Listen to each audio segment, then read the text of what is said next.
Mean value theorem क्या होता है?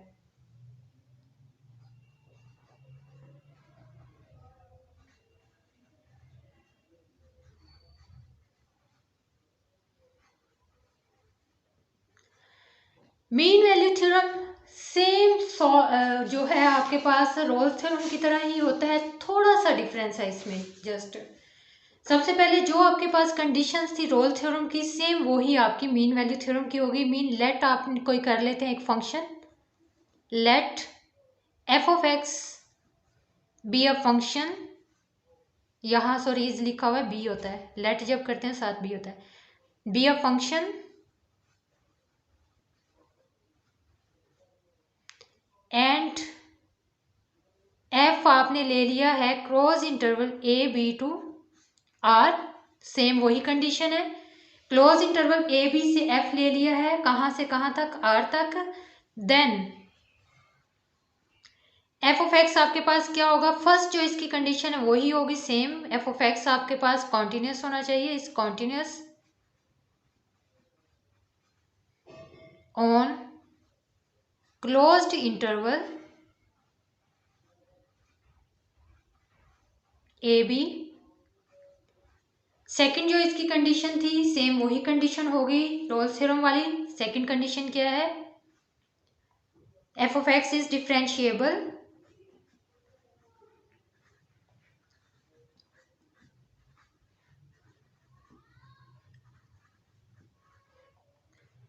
ऑन ओपन इंटरवल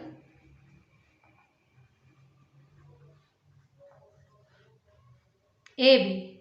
मीन इसकी पहली दो कंडीशन सेम होगी, जो तीसरी condition f of a is equal to f of b ये डिफरेंट होगी। ये कैसे डिफरेंट होगी, इसको हम सबसे पहले ग्राफिकली देखते हैं। मीन अगर कर्व आपकी कुछ इस तरह से आ जाए, ये वाली कर्व को पहले लेते हैं, ये कर्व इस तरह की बजाय इस तरह से होती है आपके पास। ये आपके पास पॉइंट ए है, क्लोज इंटरवल की बात कर रहे हैं तो ये आपके पास पॉइंट बी है, ठीक है, दोनों ही क्लोज है। ये आपने ए ले लिया, ये आपके पास पॉइंट क्या आ गया, बी पॉइंट आ गया। यहां पे जो अब एफ ऑफ ए है वो ये आ जाएगा और एफ ऑफ बी यहाँ पे ये आ जाएगा। तो मीन ये जो आपकी कंडीशन थी f of a is equal to f of b, वो तो यहाँ से इसलिए वैनिश हो गई क्योंकि कर्व आपकी चेंज हो गई है। तो इसमें ये जस्ट ये ही एक इसमें डिफरेंस है, रोल्स थ्योरम और मीन वैल्यू थ्योरम में जस्ट यही डिफरेंस है कि f of a not equal to f of a, f of A F of बी के इक्वल नहीं होता। तो इसमें ये है कि इसमें आपके पास तीन कंडीशन सेटिस्फाई होती थी, उसके बाद एक पॉइंट सी एग्जिस्ट करता था। यहाँ पे जस्ट आपकी दो कंडीशन सेटिस्फाई होती हैं। अगर ये दो कंडीशंस आपको मिल जाती हैं तो फिर आपको एक ऐसा सी मिलता है, फिर आप यहाँ पे कहेंगे देन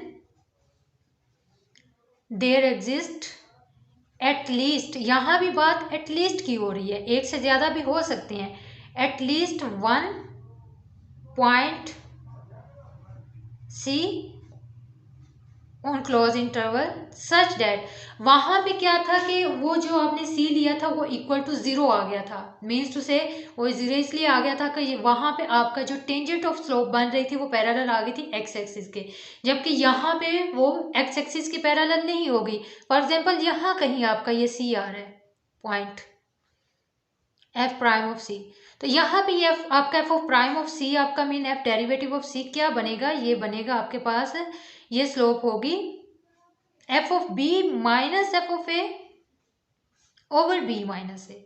जस्ट ये ही एक इसमें डिफरेंस है। Mean f of b minus f of a over b minus a, अगर आप यहाँ से एफ ऑफ ए लें तो ये पॉइंट आएगा आपका, एफ ऑफ बी लें तो ये पॉइंट आएगा आपका। मीन्स टू से यहां से यहां तक आप इसको मिलाएं तो ये आपके पास एक सेकेंड लाइन आएगी, वो सेकेंड लाइन इस टेंजेंट लाइन के पैरेलल आएगी हमेशा। और ये सेकेंड लाइन असल में आपके पास आपने देखा हो वैसे सेकेंड लाइन का ही तो फॉर्मूला है f of b minus f of a over b minus a. ये अगर f of b minus f of a इस टेंजेंट लाइन के पैरेलल आ गई तो इट्स मीन ये इक्वल है आपस में। तो ये इसमें एक चीज जो है समझने वाली है, वो इसमें ये है कि इसमें एक सेकंड लाइन एक टेंजेंट लाइन के पैरेलल आ जाती है, और सेकंड लाइन का स्लोप आपको पता है कैसे होती है। ये सेकंड लाइन की स्लोप है, slope of second line is equal या parallel to slope of tangent line. तो ये देखें automatically slope of second line tangent line के पैरेलल हो गई है, तो ये आपके पास फॉर्मूला होल्ड करता है। ये था एक पॉइंट के लिए। इसी तरह अगर दूसरा जो कर्व हमने ली हुई थी, यहाँ पे ये कर्व हमने ली हुई थी, इसी कर्व को अगर देखें तो ये कर्व इस तरह से अगर आ जाए, ये ऐसे फिर ऐसे, ठीक है, ये आपके पास ए है, ये आपके पास बी है। ये कर्व मेरी उतनी टेढ़ी नहीं बनी जितनी बनी चाहिए थी, क्योंकि यहाँ पे ये पॉइंट डायरेक्टली इसके पैरेलल ही आ रहा है, लेकिन ये पैरेलल नहीं होना चाहिए, मीन एक्स एक्सिस के पैरेलल आ रहा है। तो यहाँ आपका एफ ऑफ ए तो आपका ये आ रहा है, जबकि एफ ऑफ बी आपका ये पॉइंट आ रहा है।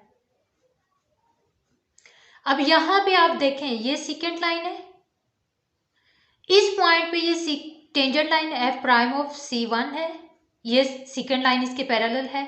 इसी तरह इस पॉइंट पे भी अगर आप लें एफ प्राइम ऑफ C2, यही आपने लिया हुआ था ना पहले भी, ये देखें सेम आपके पास है एफ प्राइम ऑफ C2, तो ये भी आपके पास ये सेकेंड लाइन इस टेंजेंट लाइन के पैरेलल हो जाएगी, तो आपके पास ये फॉर्मूला होल्ड करेगा। इसमें भी आपके पास वही कंडीशन है। फर्स्ट ऑफ ऑल आपके पास फंक्शन है ए बी, मीन उसकी डोमेन ए बी ही होगी, लेकिन आर जो है जो उसकी रेंज है वो कोई भी रियल नंबर हो सकता है, कहीं तक भी वो जा सकती है। देन आपके पास क्या होगा, फंक्शन जो है वो कॉन्टिन्यूस होगा ऑन क्लोज इंटरवल।